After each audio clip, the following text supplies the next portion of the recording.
Next topic पे आ जाएं। Next topic is बिना संवहन के वैध स्वीकृति। संवहन का मतलब कम्युनिकेशन, वैध मतलब वैलिड, स्वीकृति का मतलब एक्सेप्टेंस। तो वैलिड एक्सेप्टेंस विदाउट कम्युनिकेशन। अभी थोड़ी देर पहले तो मैं कह रही थी कम्युनिकेशन नहीं हुआ तो एक्सेप्टेंस नहीं है, लेकिन अब यहाँ पे ये कह रहा है कि एक्सेप्टेंस वैलिड है चाहे कम्युनिकेशन ना भी हुआ हो। अब आप कहोगे ये क्या हुआ, ये तो बिल्कुल उलट हो गया मामला। कोई बात नहीं, हम इसको भी देख लेते हैं। तो याद रखिए, पहली तो बात है कि नॉर्मल अगर शब्दों में हम बात करें कि एक्सेप्टेंस तभी वैलिड मानी जाएगी जब वो कम्युनिकेट हो किसको, प्रस्तावक को, यानी जो प्रोमाइज़र है जिसने आपके आगे प्रपोजल रखा है। ठीक है, लेकिन कुछ ऐसी बातें हैं कि स्वीकृति जो है प्रस्ताव की जानकारी के बगैर, मतलब प्रस्ताव की जानकारी मुझे नहीं भी है तो भी पूर्ण मानी जाएगी। फिर कई बार ऐसा होता है, देखो क्या होता है कि नॉर्मल जो कंडीशन है उसमें यही होता है कि मैं आपके आगे प्रपोजल रखती हूँ, आप एक्सेप्ट करके मुझे बताते हो किसी भी तरीके से, तो वो एक्सेप्टेंस मानी जाएगी। ठीक है, और अब ये उसी मुद्दे के ऊपर इसने 5 पॉइंट बताया कि अगर मान लीजिए वो कंडीशन, वो बातें ना हो तो भी हमारी स्वीकृति कहलाएगी अगर ये बातें हैं। जैसे सबसे पहले कह रहा है अगर एक्सेप्टेंस प्रस्तावक के एजेंट को दे देते हैं। मान लीजिए मैंने आपके आगे ऑफ़र किया है, अभी आपने एक्सेप्ट नहीं किया है, मेरा एक एजेंट भी है जो काम करता है मेरे लिए, आपने स्वीकृति मुझे देने की बजाय मेरे एजेंट को दे दी, तो ये याद रखिए लॉ एजेंट को भी वैलिड मानता है कि भाई एजेंट को दी गई कोई भी सूचना उसके जो भी मुखिया है, यानी कि अभी एजेंट की मुखिया मैं हो गई, प्रिंसिपल बोलते हैं उसको। ठीक है, तो एजेंट का जो प्रिंसिपल है वो मैं हूँ, और अगर आपने मेरे एजेंट को बता दिया तो समझ लो मुझे बता दी है। तो अगर आप मुझे बताए बगैर मेरे एजेंट को भी बता देते हो ना, तो इसका मतलब वो खबर मेरे तक पहुंच ही जाएगी, ये मानकर चलें। चाहे एजेंट मुझे नहीं भी बताएगा ना, तो वो मेरी और एजेंट की गलती है, उसमें एक्सेप्टर का कोई कसूर नहीं माना जाएगा। दूसरी बात, जब प्रस्तावक यानी जिसने प्रस्ताव किया है अगर उसने खुद ही कह दिया है कि भाई आप टेंशन मत लो, आप एक्सेप्टेंस ऐसे मुझे कम्युनिकेट नहीं भी करोगे तो भी मैं काम चला लूँगी, मतलब आपको कोई कोई इस तरीके से जैसे लेटर पोस्ट करने की ज़रूरत नहीं है, या किसी भी तरीके से एक तरीके से जैसे मैंने आपको प्रस्ताव दिया तो कोई बात नहीं, आप एक्सेप्टेंस बेशक से फॉर्मली मत भेजना, ना चाहे स्पष्ट तरीके से, या गर्भ स्पष्ट का मतलब होता है एक्सप्रेस यानी बोलकर लिखकर, गर्भित का मतलब आचरण से। अगर मैंने खुद ही कह दिया है कि मुझे स्वीकृति बताने की ज़रूरत नहीं है, मैं अपने आप समझ जाऊंगी, अब वो कैसे समझ जाऊंगी वो मेरी प्रॉब्लम है, लेकिन इसमें फिर स्वीकार करने वाले की गलती तो नहीं है ना, उसने तो देना चाहा, आपने मना कर दिया। ठीक है, तीसरी बात, जब स्वीकृति डाक द्वारा भेजी जाए, ये बात वही हो गई, डाक का मतलब बाय पोस्ट, तो पोस्ट में क्या लिख कर ही तो भेजी होगी, तो हो तो गई ना एक तरह से स्पष्ट। मतलब कहने का ये है, ज़रूरी नहीं है कि हर बार प्रस्ताव देने वाला और स्वीकार करने वाला आमने सामने हो, वो भाई दूर दूर भी तो रह सकते हैं, तो अब दूर दूर किसी व्यक्ति को कोई इन्फॉर्मेशन देनी हो, आजकल तो चलो मोबाइल है, अदरवाइज़ क्या होता था पहले, पोस्टल तरीके से हम पोस्टल एड्रेस पे हम अपना लेटर भेजते थे, अपनी चिट्ठियाँ भेजते थे, और इवन आजकल भी कॉलेज में हम काम करते हैं तो दुनिया भर के लेटर्स आते हैं हमारे पास, बाय पोस्ट आते हैं, तो बाय पोस्ट भेजने का मतलब वही है कि एक्सेप्टेंस मेरे पास पहुंच गई है। ज़रूरी नहीं है सारी एक्सेप्टेंस फेस टू फेस दी जाए, कुछ एक्सेप्टेंस इस तरीके से भी दे सकते हैं। फिर कह रहा है जब अनुबंध एक पक्षीय अनुबंध हो। एक पक्षीय अनुबंध का मतलब होता है, जैसे फॉर एग्जाम्पल मैं जा रही हूँ, घर से निकली किसी काम से, और मैंने रास्ते में एक सूटकेस पड़ा हुआ देखा। भाई अब अगर आजकल के संदर्भ में मैं बात करूँ तो सूटकेस को मैं हाथ नहीं लगाऊंगी, क्योंकि क्या पता उसमें बम हो, लेकिन अब यहाँ पे बम का जिक्र तो मैं कर नहीं सकती।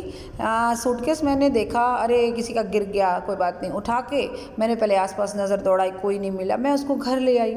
ठीक है, अब वो चीज़ मेरी तो नहीं है, मैं उसको घर ले आई, उसके प्रति एक मेरी जिम्मेवारी बनती है क्या, कि मैं उसको संभाल के रखूं। ठीक है, और जब भी उसका मालिक मुझे मिले मैं उसको वापस कर दूँ। ठीक है, तो या तो मैं सूटकेस को देखती भी ना, उठाती ना घर लाती, तो मेरी कोई जिम्मेवारी नहीं थी। जैसे ही मैंने उसे उठाया और अपने घर लाई, तो मेरा एक इनडायरेक्ट कॉन्ट्रैक्ट हो गया उस बंदे से जिसका एक्चुअली वो सूटकेस है। अब ये कॉन्ट्रैक्ट कैसे हुआ? ना कोई प्रपोजल है, ना कोई एक्सेप्टेंस है, ना कोई एग्रीमेंट है, और कॉन्ट्रैक्ट बना दिया मैडम ने तो, जबकि मैडम ने तो पहले ही दिन कहा था कॉन्ट्रैक्ट कब बनता है, ये एक तो एग्रीमेंट होना चाहिए और एक एनफोर्सिबिलिटी होनी चाहिए, यानी प्रवर्तनीयता होनी चाहिए। पर यहाँ तो सारी की सारी चीज़ें गायब करके मैडम उसको अनुबंध बना रही है। यहाँ आपको दिख रहा है एक पक्षीय अनुबंध। एक पक्षीय अनुबंध का मतलब होता है कि मैंने सूटकेस को अपने घर लाकर अपने आप ही अनुबंध क्रिएट कर लिया है। तो मेरे को पता ही नहीं ना एक्चुअली वो बंदा कौन है। वैसे नॉर्मली क्या होता है, प्रस्ताव हम किसको देते हैं? जब हम बंदा हमारे सामने होता है या फ़ोन पे होता है, मुझे पता होता है कि सामने कौन है और वो एक्सेप्ट करता है, देन एग्रीमेंट बनता है, और फिर एग्रीमेंट अगर लीगल होता है तो वो कॉन्ट्रैक्ट बन जाता है। लेकिन यहाँ पर सूटकेस को उठाकर मेरा घर लाना ही मेरा आचरण इस तरीके से था कि मैंने इनडायरेक्टली अपने आप को कुछ अधिकारों में और कुछ कर्तव्यों में बांध लिया है। अभी मेरा कर्तव्य यह है कि मैं उसके सामान को संभाल के रखूं, और मेरा अधिकार यह है कि अगर उसके सामान की देखरेख में मेरा कोई खर्चा पानी होता है तो जब भी उसका मालिक मिले तो मैं उससे वो खर्चा ले सकती हूँ। ये मेरा अधिकार है, राइट। तो अब आप देखिए, ऐसे अनुबंध में ना तो दोनों पार्टीज आमने सामने हैं, इवन पता भी नहीं है। जब बिना पता लगाए या आमने सामने कुछ नहीं, जब कोई प्रस्ताव नहीं हुआ, कोई जब प्रस्ताव हुआ ही नहीं तो स्वीकृति कहाँ से होगी? और यही तो हमारा क्वेश्चन है कि बिना कम्युनिकेशन के वैध स्वीकृति कैसे होती है। तो अभी मैंने उठा लिया ना, तो ये मान के चलो कि मैंने एक तरीके से एक इनडायरेक्ट कॉन्ट्रैक्ट में मैं बंध गई हूँ। चाहे मेरे सामने कोई पक्षकार नहीं है, जब भी वो बंदा मिलेगा मुझे उसका जो सामान है उसको देना है, और अगर मेरा कोई खर्चा पानी है तो मुझे उससे लेना है। ऐसे कंडीशन में कोई प्रस्ताव नहीं है, कोई स्वीकृति नहीं है, फिर भी ये अनुबंध है। नेक्स्ट एंड लास्ट है, जब प्रस्तावक ऐसा वातावरण पैदा करते जहाँ स्वीकृति का संबंध मान लिया जाए। मतलब ऐसा वातावरण का मतलब होता है कि कई बार जो होता है ना प्रस्तावक, मतलब जो प्रस्ताव करता है वो कुछ ऐसी सिचुएशन क्रिएट कर दे जिससे क्या हो कि मतलब ये मान लिया जाए कि एक्सेप्टेंस हो गई। ठीक है, अब मान लीजिए एक सिलेंडर आया है मेरे पड़ोस में, और पड़ोसी का घर बंद है, ताला लगा हुआ है, राइट। अब वो मेरे घर पे सिलेंडर रखने आ गया कि भाई मैडम आप रख लो। ठीक है, चलो मैंने रख लिया। अब यहाँ पे ये भी हो सकता है कि मैंने उसको पैसे दे दिए कि भाई रख जा, पैसे ले जा, और जब वो आएंगे मैं अपने आप उनसे हिसाब किताब कर लूँगी। अभी पड़ोसी ने मेरे को कहा था क्या ये बात कि मेरा सिलेंडर आएगा रख लेना? उसको तो पता ही नहीं, उसने मुझे बताया ही नहीं। वो तो बाई चांस मैं दरवाजे पे खड़ी थी तो मैंने देख लिया सिलेंडर वाला आया, दरवाज़ा खटखटा रहा है, वो खोल नहीं रहे, तो उस बंदे ने कहा मैडम आप रख लो, मेरा स्पेशल चक्कर लगेगा दोबारा से। तो इस वजह से मैंने सिलेंडर रख लिया, पैसे भी दे दिए उसके नाम के।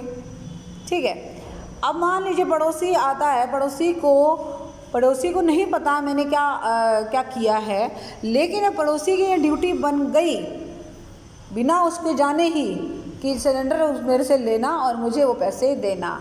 तो अपने आप में ये भी वही चीज़ है जो मैं आपको डिस्कस कर रही हूँ कि प्रस्तावक ने ऐसा वातावरण पैदा कर दिया, मैंने ऐसा वातावरण पैदा कर दिया। सिलेंडर ना लेती तो मेरा कोई क्लेश होता ही नहीं, ना मैं पैसे देती, ना सिलेंडर लेती, ना पड़ोसी की मेरे प्रति कोई रिस्पॉन्सिबिलिटी होती। अभी मैंने ही ऐसा वातावरण क्रिएट कर दिया कि उसको स्वीकार करना ही होगा, तो कोई ऑप्शन ही नहीं बचा है। वो कितना मर्जी चिल्लाए लेकिन उसको स्वीकार करना ही होगा, क्योंकि अब तो भाई मैं ले चुकी हूँ, अब तो उसको लेना चाहिए। ठीक है ना, ये था आपका दूसरा टॉपिक।